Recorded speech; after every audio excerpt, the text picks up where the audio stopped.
Hello guys, welcome to my channel. चटणी जर तुम्ही खूप प्रकारची खाल्ली असेल, बट आय एम शुअर ही चटणी बऱ्याच जणांना माहीतसुद्धा नसेल. तर चला मग माहीत करून घ्या आणि मस्तपैकी झणझणीत चटणी करून खा.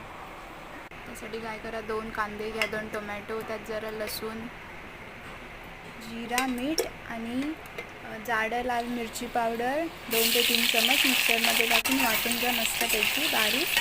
आणि काय मग एक कढई घ्या, त्यात 3 ते 4 चमच तेल टाका. बटाट्याचे स्लाइस करून ते 5 मिनटं शिजवून द्या. आणि मग त्याच्यात आपण मिश्रण वाटलेलं त्यात ॲड करा आणि ते पण शिजवून द्या मस्त परतून. 5 मिनटं फास्ट गॅसवर शिजवा आणि मग नंतर 5 मिनटं स्लो गॅसवर शिजवा. एक नंबर चटणी होते, माहीत आहे का? ही चटणी तुम्ही चपाती, भाकरी, भात कशासोबतही खाऊ शकता, एक नंबर लागते. तर अशी ही माझी स्पेशल बटाट्याची लाल तिखट चटणी नक्की ट्राय करा, लाईक करा आणि चॅनलला सबस्क्राईब करा. थँक्यू.